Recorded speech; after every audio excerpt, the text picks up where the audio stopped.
Hello everyone, welcome to day 7 of the 60 day 60-minute challenge. We will continue where we last off. We were almost going to finish the first topic in the first unit. We were going to start managerial economics.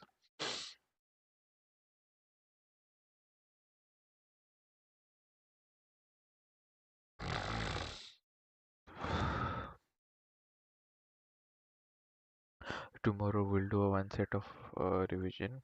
Right now we'll move ahead with the organizational structure and design.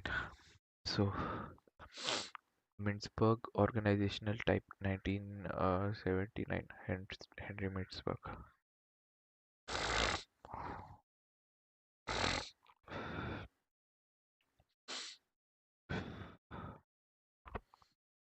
Henry Mintzberg, a renowned Canadian scholar in management and organization theory, developed one of the most influential models of organizational structure. In his landmark book, The Structuring of Organizations, 1979, he identified five core types of organization, each defined by its primary coordination mechanism, dominant part, and typical structure. In later work in 1990s, Mintzberg acknowledged two additional organizational forms, political, missionary. This we had studied, I believe. First is entrepreneurial organization. This is the most basic form of organization found in small startups or small businesses. The structure is flat, usually with one central decision maker like founder or owner who gives directions. Coordination mechanism, direct supervision. The top leader personally oversees and controls the activities. Dominant part, strategic apex. The focus is on the top manager or founders. Strengths, fast decision making, adaptable, low bureaucracy. Depends too much on one person, not suitable for large or complex operations. The environment is dynamic. It means the first type of organization is entrepreneurial organization, where it is in the form of startup or small business. So there is the person, the leader is the business, business is the leader. He takes all the decision, he leads. But then the strength of this is there is fast decision making and no bureaucracy. But weakness is it depends too much on one person and not suitable for large or complex operations if you want to like grow. The environment is dynamic and simple, and decisions need to be made quickly without much formal process. Second comes bureaucratic, machine bureaucracy, organizations or mechanics.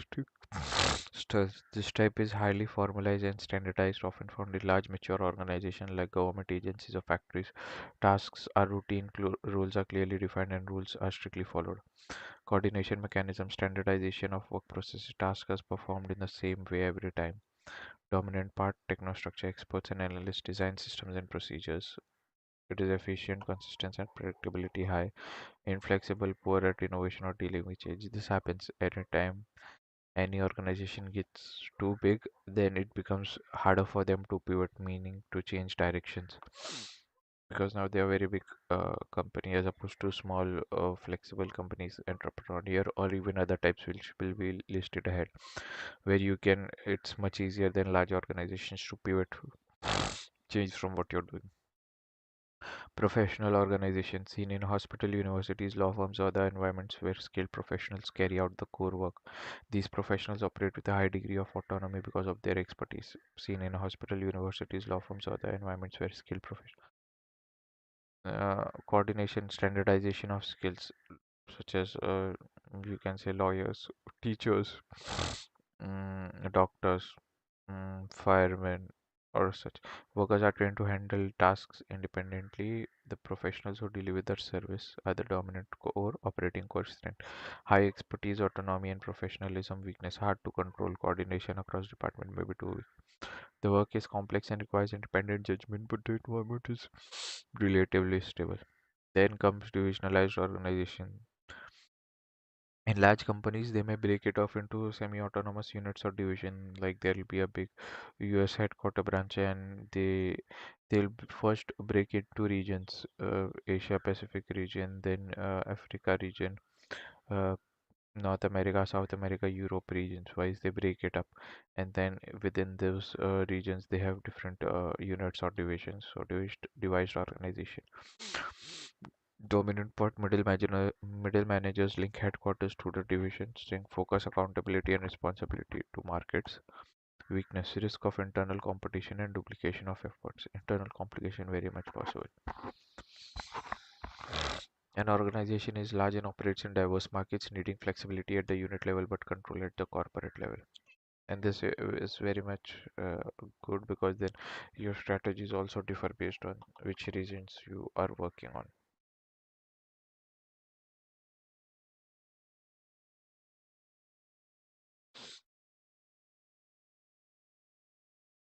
Going on, had innovative organization, adhocracy. This is flexible dynamic structure designed for innovation and creativity. It's often used in R&D firms, tech startups, and tech consultancies. It's informal and project based with fluid teams forming and disbanding as needed.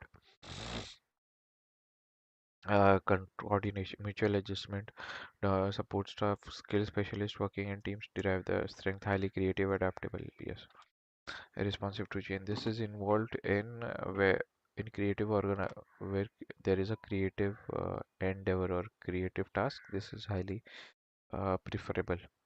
One example of this is, you can say, the film industry. Every film or every show, every series that comes out requires different amounts of creativity, and you can see every time the teams are formed, work is carried out, teams are shifted, change.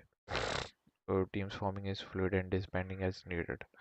Strength, highly creative, adaptable, and responsible to change. Weakness can be chaotic and hard to manage. Correct. Lacks stability.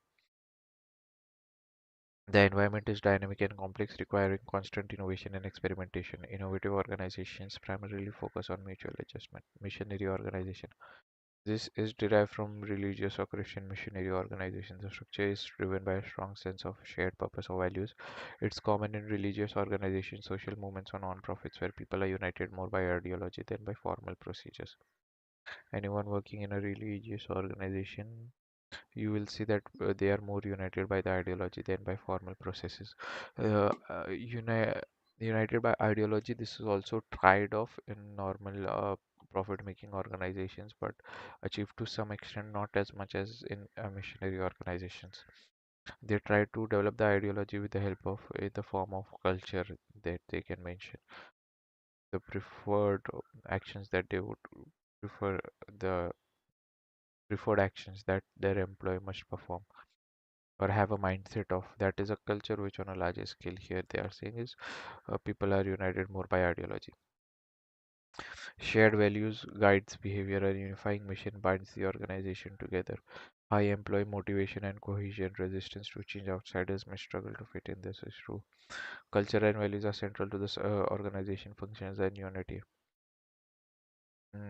Political organizations not formalized by Mintzberg in Ilvo, but later discussed. Everyone who lives in a country with a stable democracy can will be know what is a political organization.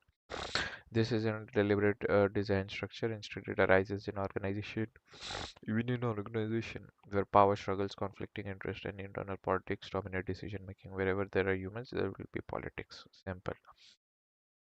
It's often a temporary or crisis state, coordination mechanism, conflict and negotiation, dominant part power coalition. Strengths can lead to dynamic changes and shifts. Weakness lacks stability, direction, and trust. Best use when often not ideal. Emerges during transition and takeovers. So we have discussed all missionary and political were an later addition. Initially, it was entrepreneurial, which is one person company, machine, bureaucracy, government jobs, you can say. Um, Standardization of work, stable routine operations, professional professions, doctors, lawyers, firefighters, policemen. Standardization of skill and autonomous working environment, divisionalized, breaking one major company into small regions, paths for uh, better performance, innovative, advocacy, innovative film industry, making of films, machinery, any religious organizations, political, yeah, any political organization. So this is 1979. We mark it as complete. Then what is the network theory developed by Ronald A. Burt, 1980? An American sociologist and organized theorist, Burt introduced the concept in the 1980s. The Burt is often credited to developing network theory. The broader concept of networks in organization has been influenced by various scholars over time, including those from sociology, management, and economics. The network theory of organization is a concept in organizational theory that emphasizes the importance of relationship, connections, and interactions between individuals, groups, or organization. It suggests that organizations are not rigid hierar- hierarchical structures, but rather networks of interconnected individuals or entities that collaborate, share resources, create value. The theory focuses on how these relationship influences the efficiency, innovation, and adaptability of organizations in a dynamic and complex work environment. Key features of the network theory of organizations: decentralized structure. Unlike traditional hierarchies, the network theory promotes a decentralized structure. Decision-making authority and control are distributed among various nodes rather than being concentrated at the top of the organization. This decentralized structure allows for more flexibility, faster decision making, and increased collaboration between different parts of the organization.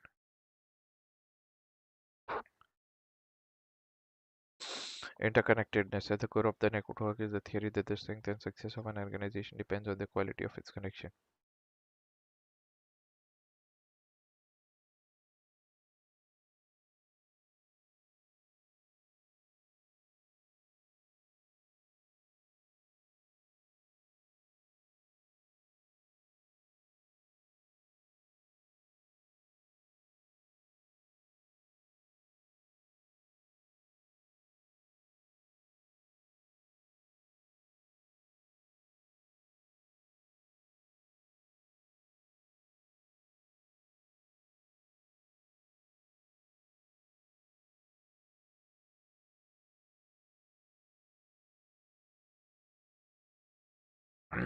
At the core of the network theory is the idea that the strength and success of an organization depends on the quality of its connection. The organization is seen as a network of relationship with individuals or groups acting as nodes that are interconnected through various links. Communication, collaboration, and resource exchange. These relationships allow information. At the core of any network theory is the idea that the strength and success of an organization depends on the connection. The organization is seen as a network of relationship with individual or groups acting as nodes that are interconnected through various links. These relationships allow information and resources to flow more freely, enabling the organization to respond more effectively to changes in its environment. You generally have access to your team lead or the manager who has access to his super manager who has access to the vertical head and so on and so on. So communication flow depends on the relationship definitely. If you and your manager are on a good term basis, then he will easily communicate to you what are the changes happening at the top level which will affect you from your end. You can communicate the changes issues you are facing so that he can better inform the higher management. Definitely relationships allow information and resources to flow freely. And decentralization structure. Decentralized, if it is a decentralized structure, it is flexible, faster decision making, and increased collaboration. If it is opposite, the opposite effects are true. Collaboration and knowledge sharing theory. Network theory emphasizes collaboration, knowledge sharing, and exchange of ideas. By fostering relationships and open communication, network organization can leverage diverse expertise and perspective of their members. Suppose I'm working on supply chain in the group, and I got faced with an issue which is interconnected with where the issue is being caused in finance, which is trickling down to SCM department. If I am an SCM consultant, so if I have a good relationship with someone from the finance department consultant, he will help me to resolve the issue, and this has helped happened by fostering relationships by open communication. For relationships and open communication channel, network organization can leverage diverse expertise and perspective from their members. Adaptive and flexible organizations follow the network model are typically more adaptive and responsive to change. Since they rely on a network of relationships, they can quickly shift resources and adjust their strategies based on external and internal changes. Informal communication in network organization, informal communication channels often play a vital role. These informal relationships, which might not be visible in the official organization structure, can significantly influence decision making, innovation, and the sharing of critical information. Informal structures may help solve problems more quickly and build a sense of community and trust with the organization. A tech company operates on a network structure may have cross-functional teams composed of engineers, marketeers, and designers working closely together on projects. These streams are interconnected with other teams and departments, allowing for constant communication and knowledge sharing. The flexibility of the network structure enables the company to quickly innovate and adapt to market changes, while the centralized decision making allows for rapid problem solving without waiting for approval from higher ups. Advantages of the network theory of organization: enhanced innovation with a network of interconnected. Enhanced innovation, increased flexibility, improved efficiency. These are mostly the main features itself that they are listing. Challenges of the network theory: coordination issues. Decentralization network offers flexibility, but it can also lead to coordination changes. Let's say you have an IT organization that you are running. You have enabled for the employees decentralized nature. Everyone you have assigned groups of five to work on different projects. Everyone is doing their job. Now, when you want to, you know, call them for a like when you want to discuss something which needs to be discussed on a whole organization level, or you call them to a paid on a retreat holiday, it's difficult to coordinate to get everyone on the one particular platform to address one issue if that is required. Over reliance on informal relations, too much over reliance will lead to biases, politics, everything will crop up. Because in Hindi उनको पता है कि किनको like they know who they will become good, like what do you say in English, a teacher's pet, yes, you know, because informal relations play a major role. And complexity in managing the network. Managing a network organization can be complex, especially as the number of nodes and connection increase. Maintaining it effective communication. Now, suppose your company is making 20 projects. There are 20 different organizations. Now, inadvertent, uh, unfortunately, you will have to increase some, middlemen there. Otherwise, one person seeing overall CEO seeing all the 20 organization can increase the complexity. The network theory presents a flexible, dynamic view of organization that emphasizes the power of relationship, decentralization, and collaboration. By leveraging a network of interconnected individuals and teams, organizations can increase their adaptability, efficiency, and innovation. However, while this model has numerous advantages, it also requires careful management to ensure that coordination and communication effective and effective.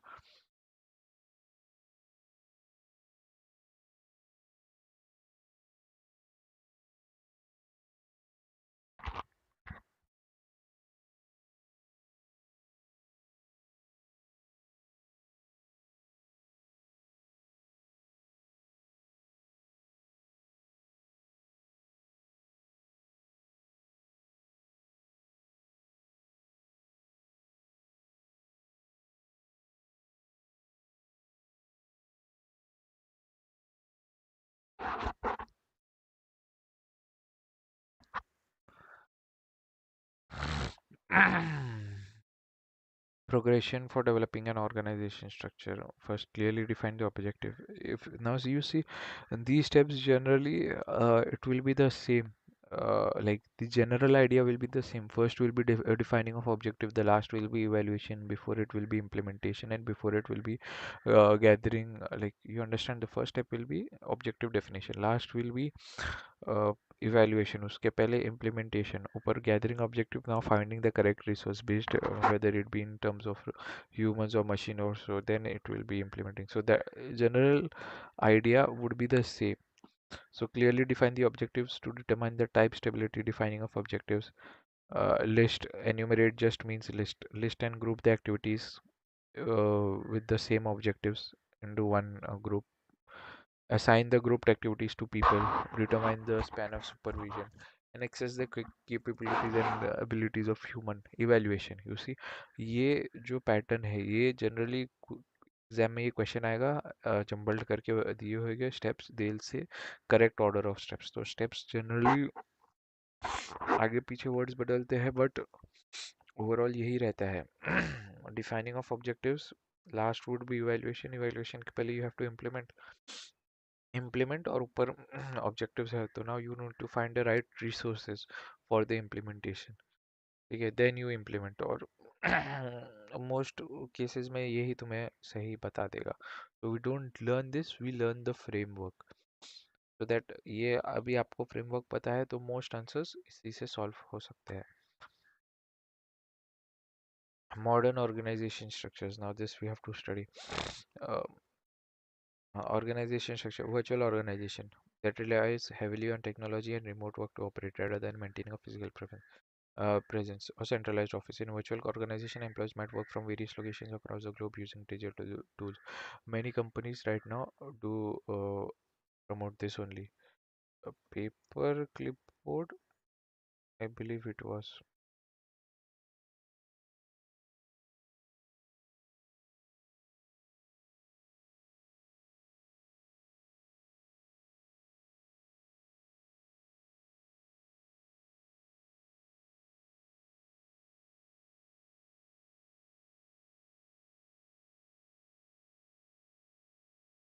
Okay, so this is a company, I believe it promotes remote work also.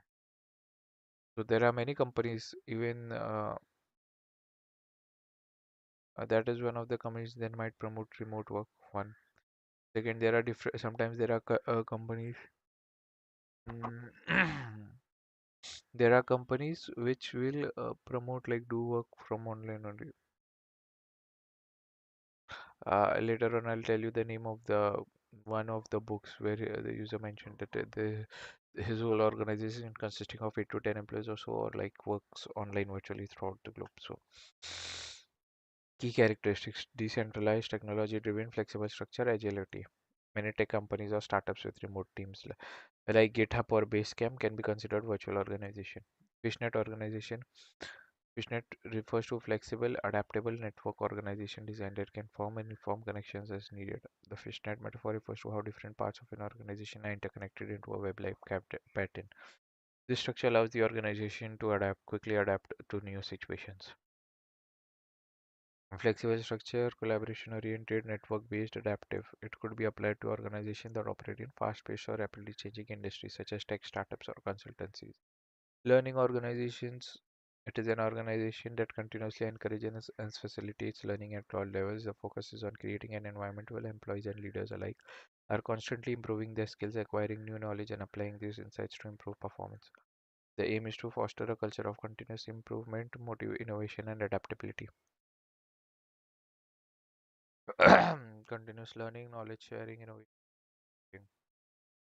Organizations like Google, Toyota, and 3M have elements of a learning organization as they promote employment development, feedback, and innovation. Spaghetti organization and informal, often chaotic organization structure where rules, responsibilities, and communication lines are unclear. Everything is jumbled, lack of clarity, informal structure, inefficiency, fragmented communication. Team structure, collaboration, autonomy, flexible rules, agility. So we just understand the basics of everyone. Knowledge organization can be a research institute or it mentioned whichever companies fishnet and just like a nets of a fish spaghetti totally chaotic and team structure somewhat less chaotic. So this is done.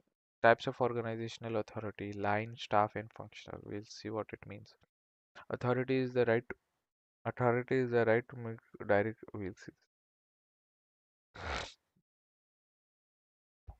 Authority is the right to make decision or to direct the work of others and to give orders.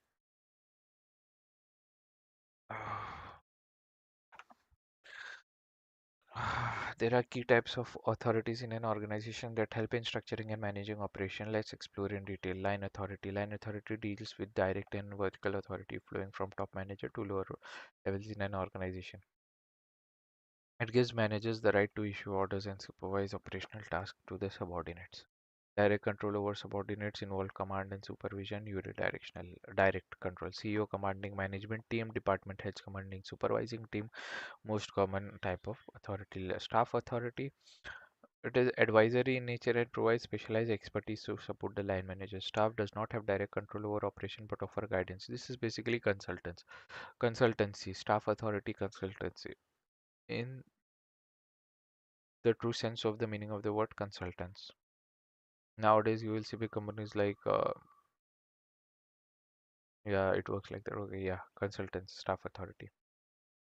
Legal advisors, HR consultants, bring in expertise and knowledge, support decision making, yes, etc.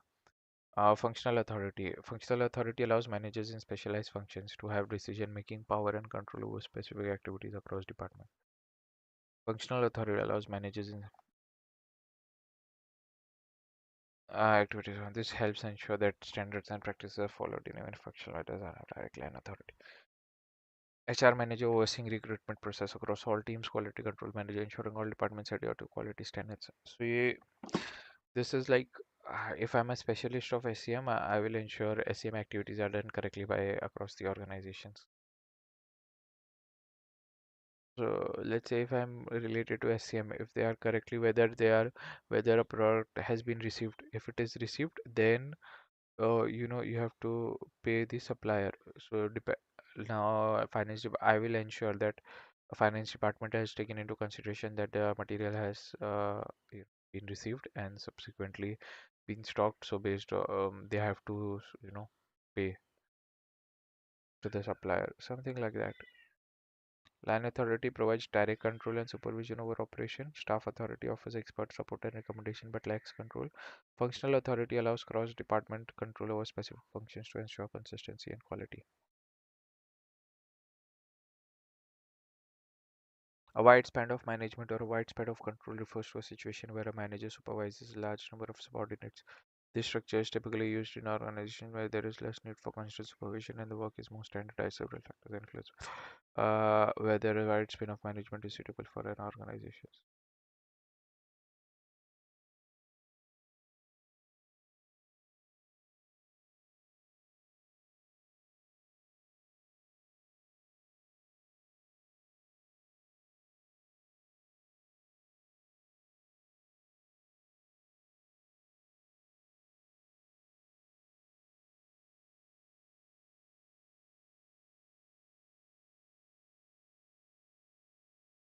A wide span of management refers to a situation where a manager supervises a large number of subordinates. This structure is typically used in organizations where there is less need for constant supervision and the work is more standardized. Several factors influence whether a wide span of management is suitable for an organization. Span of management refers to a situation where a manager supervises a large number of subordinates. Typically, structure is used where there is less need for constant supervision and the work is more standardized. If there are well-defined plans, then and only then the span of control can be high. Because if let's say you are managing 20 teams and all 20 teams have very big issues in the projects, will you have time to address all those? No. So wide span of control means you control very large number of uh, teams or subordinates below you and so on. So for that you need well-defined plans for repetitive operations, thorough planning of subordinates, how to handle issues, stable and predictable environment, standardization of work, use of technology, effective communication, levels of employee motivation, geographical enables effective. So you can understand all these topics. You can read and you can understand span of control. How many teams can I manage in by alone?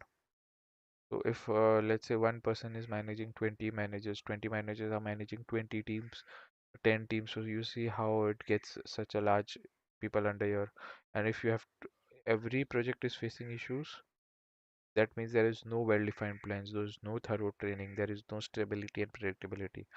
So see, if these are there, that means you will be able to manage the wide span. If not, your span of control will be lower. So all these factors will either promote or work in the opposite direction with regards to span of control, which you can read. So that is done.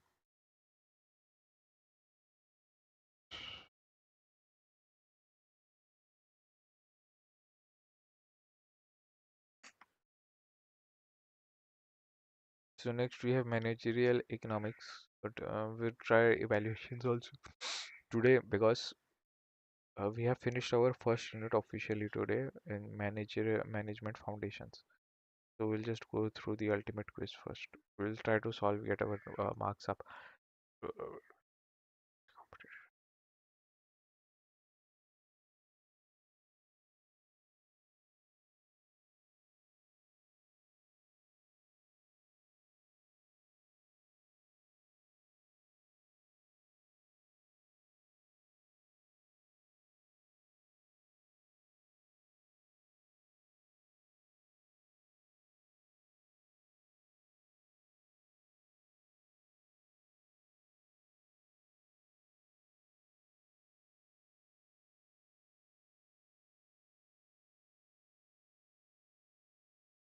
See, we have to develop an organization structure. Okay, access the capabilities and abilities or adapt your organization.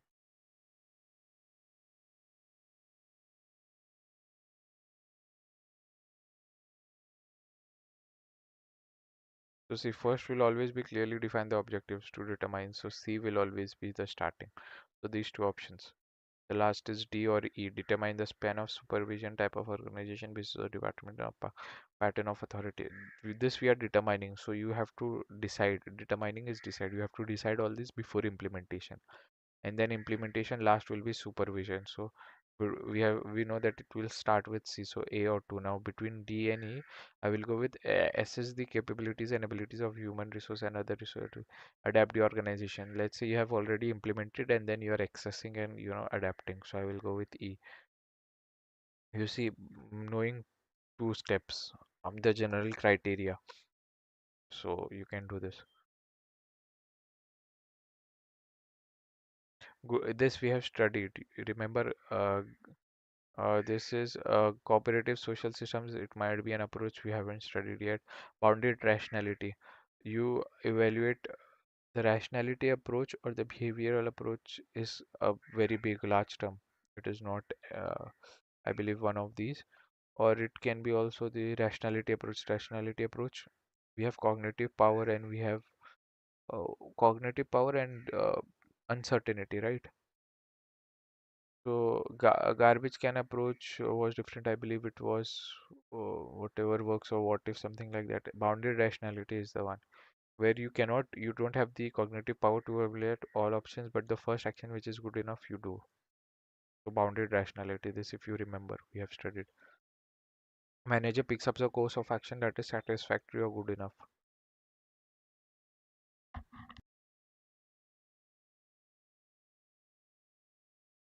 Paul M. Sweet is there. J.K. Galbraith. It is Augustine Carnot cycle is there. Hall and Hitch also there's a theory. So we'll go with this. Whichever theory we haven't discussed, I'll just mark it. The ones which are there, I will we will discuss.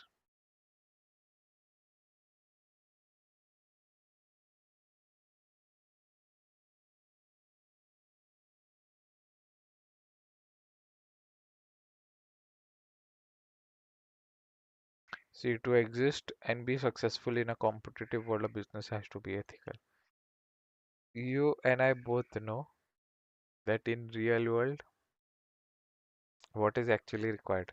But this is an ideal scenario that to exist in a and be successful in a competitive world of business has to be ethical. We will go with the ideal scenario that yes.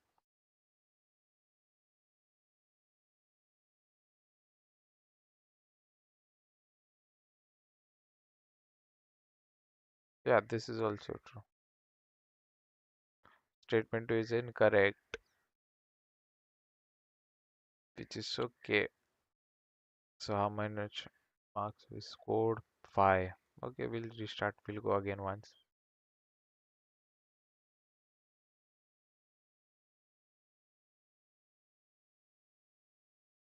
This we had studied right now.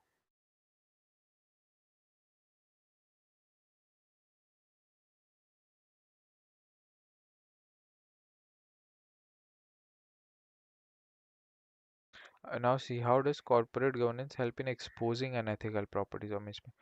Uh, It can help by improving employee productivity. It can help exposing policies or mismanagement. No. By promoting companies' flagship brand. No. By encouraging account jugglery. Account juggleries means shady stuff that you will do jugglery in accounting, which doesn't make sense. Only one option. Help in exposing. Yes. How can it help in exposing?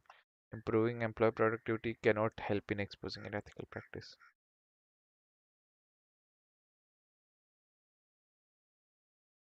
This we'll discuss ahead, so I'm just marking it.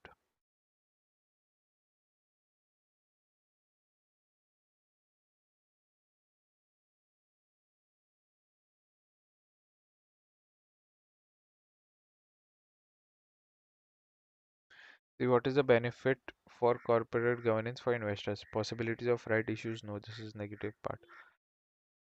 Short-term games could be confidence, but investors generally means they are interested in long-term games. They are invested for the long-term game. So this also doesn't. Confidence in true financial performance could be, but high rates of dividends. These two could be, and between that, I believe high rates of dividends. We'll see.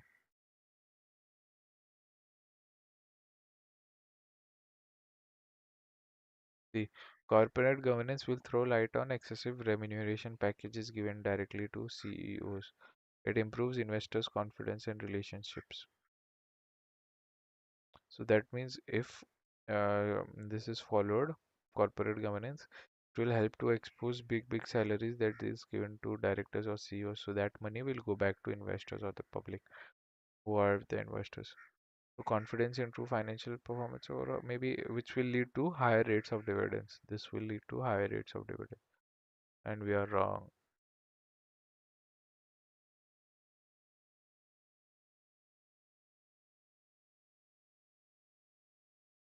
Sorry, okay. Let's start again. Demand general opinion, methods of demand forecasting. General opinion is no such thing. Like there is a Delphi method called where you take opinions but of experts. Your general opinion doesn't matter in demand forecasting. You need to forecast. Your company is going to take decision based on this whatever survey or method you choose. So in that taking general opinion does yeah, you could take opinions of your consumers to get a better idea, but not general opinion. So D is not there, D is not there, D is not there, ABC only. And these are actual questions. These are questions are like asked in exams. We are trying. The Kumar Mangalam given in.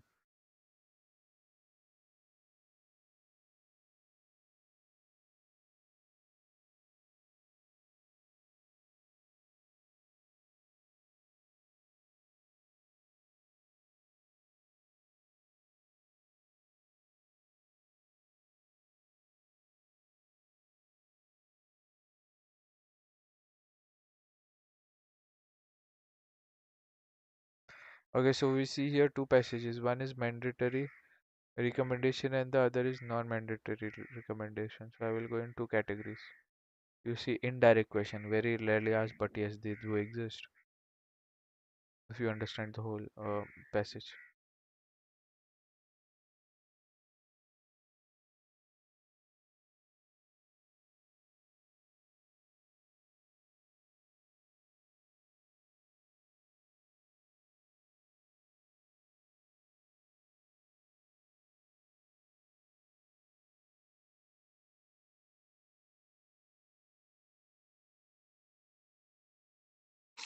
So we did a good number of a few number of tries.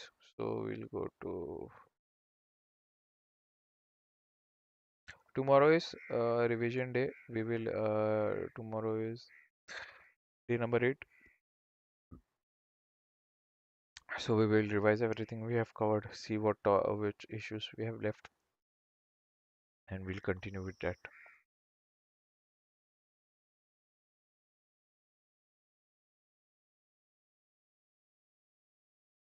Today we got 5.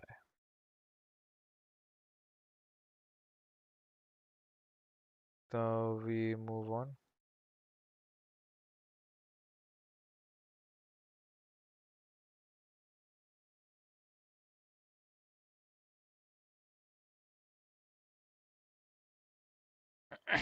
We move on to managerial economic foundations.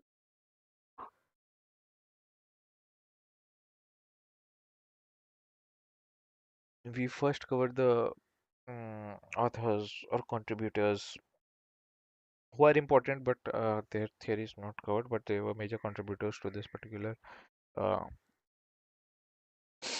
feed. So in managerial economics, V.N. Pandit, Indian economist known for working on macroeconomic modeling in India, empirical modeling of inflation on output in India using a structuralist and Keynesian frameworks. Though not the originator of a globally dominant theory, his work helped apply and test existing theories in the Indian context.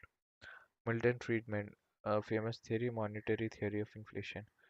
A key idea, inflation is always and everywhere a monetary phenomenon. Emphasized that controlling the money supply is essential to managing inflation. If, according to Milton Friedman, controlling the money supply is essential to managing inflation. That means if you don't control it, there'll be high inflation, which can be observed like in the US, as it's very famous now that they were somewhat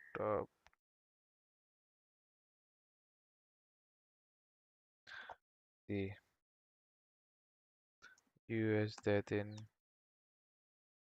2020.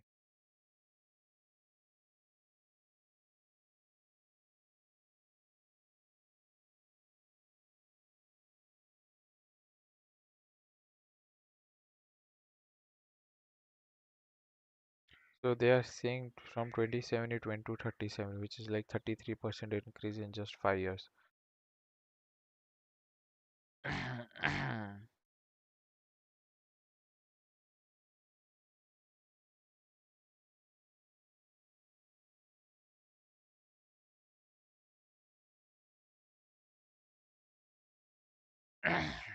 So yeah, if the money supply is not controlled, then it will lead to inflation. Permanent income hypothesis and natural rate of employment. Fritz Maslach, theory of knowledge economy. The production and distribution knowledge in the United States, role of information and knowledge in economic growth. John Maynard Keynesian economics in the short run, especially during recessions, aggregate demand determines overall economic output and employment. Advocated for government interventions to stabilize the economy.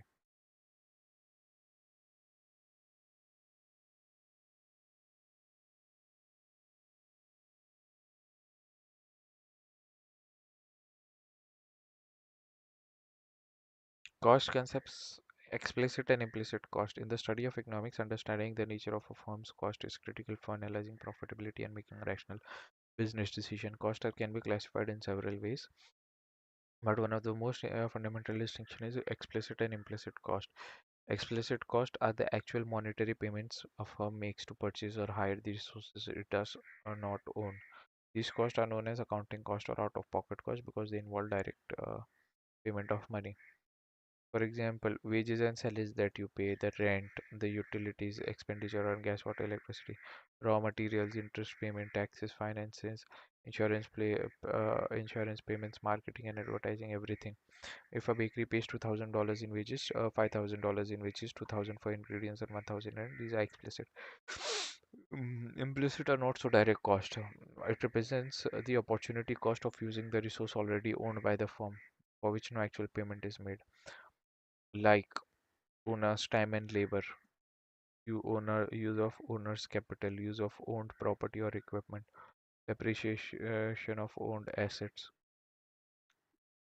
So comparing accounting and accounting profit.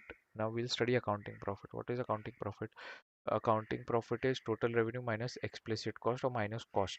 Economic profit is total revenue minus explicit cost and minus implicit cost. Meaning in accounting they will why is accounting used for? To manage books so that government can tax you. So for that, government only wants to know how much actual money you spent, not the invisible, your time and effort. It doesn't want to evaluate. If it could put a value on it, you will be charged for that too. So accounting profit, okay, only the money that you spent from your pocket, actual money. Economic profit, they are saying how much time. Economic profit is the actual time efforts put in, the use of your money, your time, your land, your attention, even to how much what price tag will you put on on all this stuff, your time, your money, your attention, your health, your assets that you have used to build the company. So overall economic profit should be more. That means your conditions should improve after, let's say, a decade or into business. So these conditions that you have, they should improve based on the money, that is value, that is generated from your organization. Then you can say, okay, there is economic profit. And also the explicit cost after deduction, your employees and everyone should be paid well. So overall, then you can say, okay, then we have an economic profit. Why the distinction? Entrepreneurial decision making, like anyone who starts a business, he could also take up a job.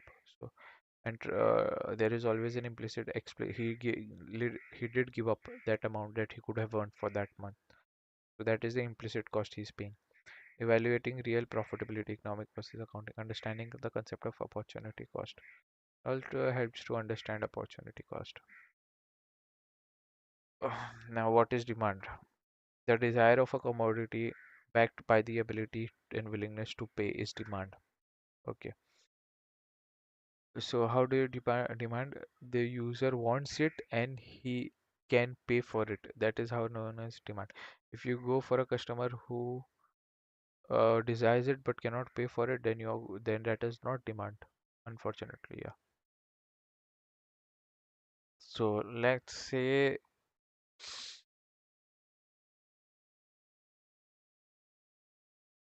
you earn 30,000 per month, okay? No, normal salary, and you are seeing a laptop which is more than 2 lakh rupees. Even on EMI, they will not give you. Let's consider that, because then if you consider EMI, you have the willingness to pay. So we will consider no EMI option. Bank doesn't want to give you EMI also. You have 30,000. So you cannot buy that laptop now. So that is not demand. But if you say prefer a laptop of 25,000, that is within your ability to pay. So that is demand. Simple short definition. Analyzing consumer demand. Understanding how and why consumers make purchasing decisions is fundamental to managerial economics and marketing strategy. Consumer demand analysis is the study of how individual preferences and prices interact to influence purchasing behavior. It provides a theoretical and analytical tools to examine how consumers allocate their limited resources among various goods and services. For managers, economists, and policymakers, analyzing demand goes beyond observing trends. It involves understanding the underlying motivations, behavioral patterns, and economic principles that govern consumption. This knowledge forms the basis for pricing decision, product development, market segmentation, and strategic planning. First is utility analysis. Utility refers to the satisfaction or benefit a consumer derives from consuming a product or a service. It forms the foundation of consumer demand analysis. Total utility, overall satisfaction from consuming all units. Marginal utility, additional satisfaction from consuming one more unit. And law of diminishing marginal utility, as more and more units are consumed, the marginal utility of each additional unit decreases. Understanding utility helps business determine which products to offer the highest value. So utility analysis is how much satisfaction I get from consuming a product or a service. Mm. So suppose, mm, let's say खाने के time पे when I sit to eat, I prefer 100 250 grams of vegetables, sabzi, and 100 gram of rice. This is my bundle, let's say. Every time I sit to it, I eat these two things only. So now my overall satisfaction is highest when I consume, you know, let's say I'm consuming, as I mentioned, 250 gram vegetables, 100 gram rice. Marginal utility is if I consume one more, if I just consume one more gram rice extra, or say 10 gram in our case, some small units more, 1 unit more, let's say what, 251 gram. I consume 251 gram vegetables and 100 grams rice. How much more satisfaction I am getting? And so that is what we will decide. And last one, you might have observed this, okay, or you try this. If you are fasting for a full day, okay, or at the end of the fast, you you eat any items, the first bite will always feel the most delicious. सबसे ज्यादा स्वाद मजा खाने में वो पहली bite आएगा. By the time you eat दूसरा बाइट, तीसरा बाइट, चौथा बाइट, you are like यार बस हो गया, उतना टेस्ट नहीं आता है just with the first bite. So similar thing happens, or even let's say someone who is, I remember during my JEE classes, one of the sirs gave this example. एक इंसान को भिंडी पसंद नहीं है, 3 दिन उसे भूखा रखो, ठीक है, या 3 दिन का वो भूखा है, कहीं से खाना नहीं मिला, चौथे दिन उसको अगर भिंडी मिली, वो ऐसे खाएगा कि दुनिया की सबसे टेस्टी डिश है, हालांकि उसको भिंडी नहीं पसंद है. बट वो पहले बाइट में, फिर दूसरे बाइट में थोड़ा कम, तीसरे में by the end he'll be like बस बहुत हो गया. Also this you can observe it another way. Try to eat the same food again and again, morning, evening, dinner, morning, evening, dinner. Within 2 days you will be fed up of the food. That also happens. So that is the law of diminishing marginal utility. As more units are consumed of an item, the marginal utility, and what is marginal utility? The utility is the benefit. Marginal, next only one increase, and utility, let's say the satisfaction of benefit. So as more units are confirmed, the satisfaction gain from every extra of each additional unit decreases. Understanding utility helps business determine which products offer the highest value to consumers. So yes, indifference curve. Indifference curve is more refined tool for understanding consumer behavior. It is based on ordinal utility, where consumers rank preferences rather than assigning numerical values.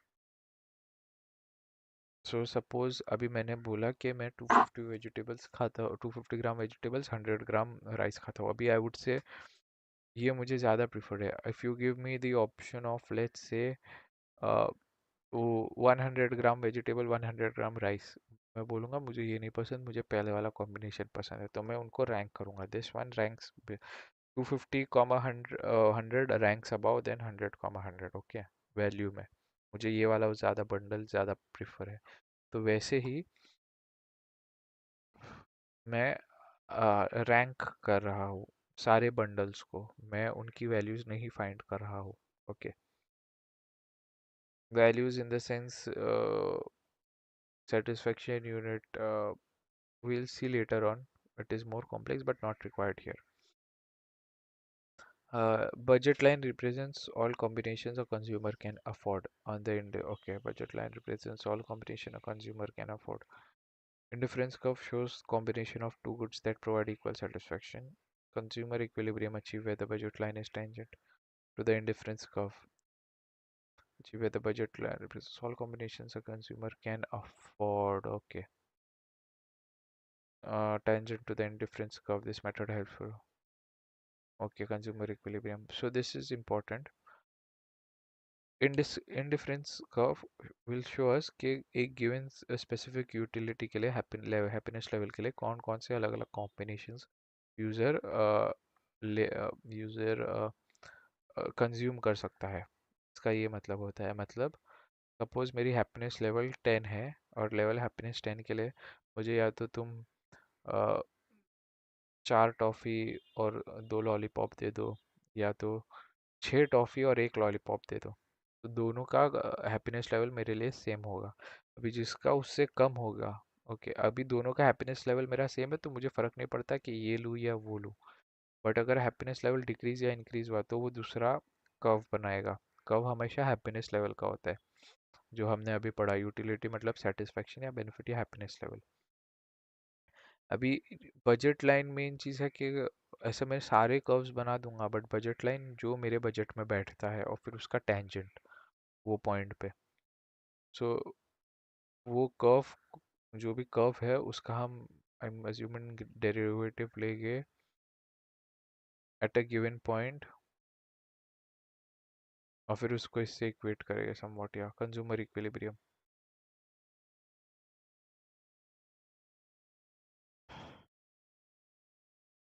तो this is very much in detail. हम ऊपर ऊपर से समझ रहे हैं अभी. Okay, may be will cover it ahead. Indifference curve is covered, yes, correct. See, indifference curve analysis is there. Law of demand will also be there. Law of demand supply. Okay, the law of demand states that बाकी सब चीज़ें equal होगी, तो जैसा जैसा price कम होगा मुझे और वो चीज़ चाहिए होगी, प्रेफर होगी. इसका सबसे बेस्ट एग्जांपल है अमेज़ॉन, फ्लिपकार्ट, जो भी आइटम्स के सेल आते हैं. बिग बिलियन डे सेल आएगा, क्रिसमस का सेल आएगा, दिवाली का सेल आएगा. What happens then? As the price of the product decrease, the quantity demand increases. पहले अगर 1 लाख लैपटॉप का डिमांड 2 lakhs है, तो लेट्स से 10,000 लोग अफोर्ड कर पाएंगे, इसलिए सिर्फ 10,000 लोग ही उसके कस्टमर देख रहे होंगे. बट उसका प्राइस 1 लाख तक डिक्रीज हो गया, तो जो लोग अभी 1 लाख से ज़्यादा कमाते हैं वो भी अफोर्ड कर पाएंगे, वो भी खरीद सकते हैं, उनकी बाइंग कैपेसिटी में आ गया. तो अभी वो भी मेरे कस्टमर्स बन गए, मतलब है, डिमांड है उनकी तरफ से। तो क्या हुआ, प्रोडक्ट का प्राइस कम हुआ, डिमांड बढ़ गई। Demand is what, two things we studied, person को प्रेफर होना चाहिए और उसकी कैपेसिटी होना चाहिए पे की। प्राइस हमने डिक्रीज किया तो अभी ज़्यादा लोग हो गए जो अफोर्ड कर पाएंगे, तो वो भी मेरे डिमांड का हिस्सा बन गए। So law of demand states that the inverse relationship is due to substitution effect and income effect, which we'll study. Demand curves typically slope downwards from left to right. Demand curve ऐसे जाते हैं क्योंकि इसकी जो axis होती है, ये axis होगी प्राइस की, ये होगी क्वांटिटी की। इसका क्या मतलब है कि जैसे जैसे आप प्राइस इंक्रीज करेंगे मेरी डिमांड कम होती जाएगी, कम लोग, less people can afford it. Demand elastic analysis. Elasticity measures how sensitive demand change is to changes in key variables. Okay. So let's say demand elasticity, elasticity means the change. अभी हमारे पास एक rubber band है, ठीक है, वो थोड़ा सी खींचने पे टूट जाता है, हम बोलते हैं यार इलास्टिक ही नहीं है। और जो थोड़े रबर बैंड्स होते हैं उनको कितना भी स्ट्रेच करो, ठीक है, वो टूटते नहीं है, वो स्ट्रेच होते हैं उतने लेवल तक, तो उसे बोलते हैं हम भाई इलास्टिक रबर बैंड है ये। सिमिलरली अभी समझो ये डिमांड है, अभी जो फैक्टर्स मैं अलग अलग फैक्टर्स बोलूँगा, प्राइस, इनकम और अलग अलग, अगर प्राइस फैक्टर की वजह से डिमांड, प्राइस के चेंज की वजह से डिमांड चेंज होता है बहुत सारा, तो उसे बोलते हैं हाई इलास्टिसिटी। लो इलास्टिसिटी होगा कि मैं वो फैक्टर चेंज कर रहा हूँ, प्राइस या इनकम, बट जो डिमांड है वो चेंज ही नहीं हो रहा है, तो that will be inelastic demand. किस चीज़ का demand, we will see. And demand forecasting involves future demand predict करना बेस्ड ऑन हिस्टोरिकल डेटा। मैं तुम्हें सारा डेटा दूंगा, historical market data, trend analytics, या तो तुम क्वालिटेटिव मेथड से फाइंड करोगे, expert opinion, market research, Delphi method से, कि फ्यूचर में क्या डिमांड होने वाली जिसके हिसाब से मुझे प्रोडक्शन करना है, या क्वांटिटेटिव मेथड से, जो रिग्रेशन टाइम सीरीज, अलग अलग मेथड्स आते हैं। Forecast is vital for inventory planning, production scheduling, budget and strategic decisions. So this we will mark it as complete. Okay, so we have a video. Maybe we'll have to see what is the issue. Indifference curve. We'll study from here. Uh, we'll start tomorrow because the top parts were just like say the basics. Analyzing consumer demand में जो 5 factors थे वो आगे सारे cover होने वाले, यहाँ से actual managerial economics शुरू होगा। So yeah, we will start this tomorrow. Properties of distance. So economics origin, high utility difference. Showing perfect history.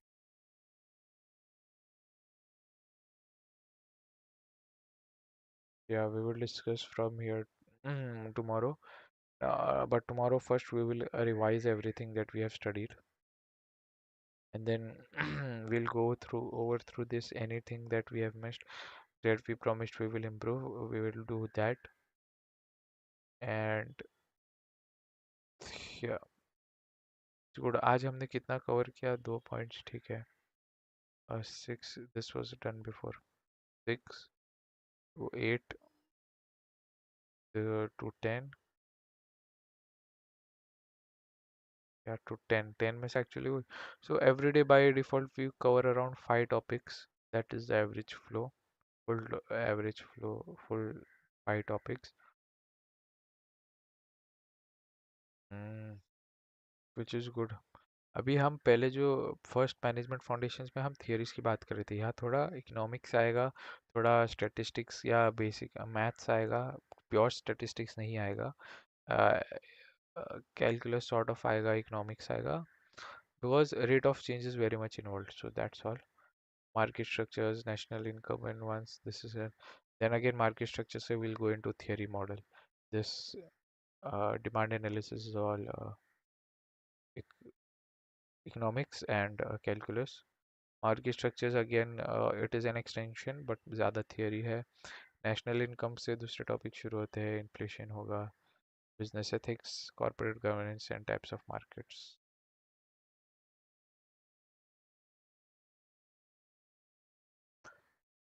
So that will be all. Any questions that you have, you can ask in the question below. And अभी तक UGC net examination का let's see अगर paper निकला है.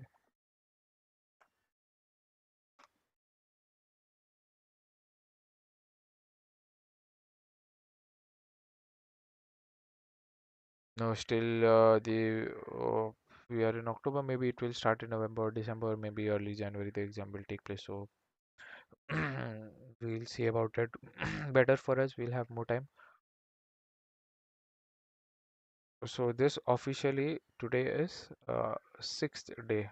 Correct. Today is a 7th day. In 7 hours, we have completed half of one unit. So let's say we can cover in 15 hours, we'll be able to complete one unit. So 150 hours, we will be able to complete 10 units. But in 150 hours, which is like two months whole weekends or every day, you can still little, you will be able to cover this portion because yeah, that is how our portion is set up if you go study it. So 150 hours for a working employee is also too much to invest. And yeah, this will help you get out, clear the management paper 2 of UGC NET Management. One also you need to score good marks. And yeah, today one tip or trick that we discussed was if they have given five, they'll give arrange the sequence of any given process. So there'll be 4 to 5 options which will be jumbled, 5 to 6 options. We have to give the correct order that options of which are present. So it will always start with first with defining the objectives, then it will go to finding the resources to carry out those objectives. Third will be implementation. Fourth will be evaluation. These 4 steps, 3 to 4 steps, you already know by default. Any other step that comes, we plug it in between these steps. Okay, this step might belong here, and similarly we evaluate the options which follow these, checking the extremes. Check करके कि अच्छा कौन से options में बराबर जो gathering of all the objective है वो फर्स्ट है, या तो इवेल्युएशन मॉनिटरिंग लास्ट है, and then we select the correct options. So that is how we go about, and that is one of the tips and tricks that we have studied today, and the rest all was just learning about the subject. So thank you everyone for joining. I'll see you tomorrow again in day 8 of the 60 days 60 minute challenge. Thank you.